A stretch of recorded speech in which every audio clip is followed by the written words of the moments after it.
Hello guys, আজকে আমি দেখাবো মৌমাছি থেকে কিভাবে মধু সংগ্রহ করা হয়। এই যে দেখেন, এই মৌমাছিগুলো বাক্সর উপরে বসিয়ে দিয়েছে। এই মৌমাছি থেকে মধু সংগ্রহ করে কিভাবে সেটাই দেখাবো। অনেক সুন্দর কিন্তু বাক্সগুলোর সাথে মৌমাছি বসে আছে, খুবই সুন্দর। এই মৌমাছিগুলো থেকে অনেক মধু সংগ্রহ করে। এই যে ভাইটা, এই ভাইয়ের সাথে কথা বলবো। ভাই, মৌমাছি এগুলো কি আপনার? জি, আমার নিজস্ব খামার। তো এগুলো কিরকম মধু সংগ্রহ হয়? মধু এখন অফ সিজন, এখন কোনো সংগ্রহ হচ্ছে না। কিন্তু আশা করা যায় ইনশাল্লাহ যখন আপনার সরিষা ফুলের মধু হবে তখন ইনশাল্লাহ আশা করা যায় আমাদের মধু হবে ইনশাল্লাহ।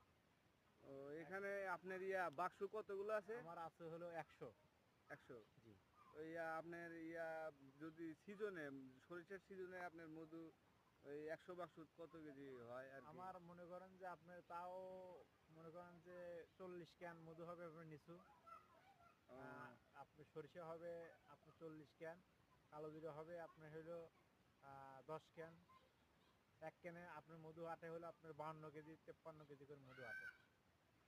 ও আচ্ছা, আপনার দেশের বাড়ি কোথায়? আমার দেশের বাড়ি গ্রাম মাগুরাডাঙ্গা, অর্থাৎ সিরিগুলা মোড়ের সাথেই। হোম জেলা? জেলা সিরাজগঞ্জ। ঠিক আছে, ধন্যবাদ।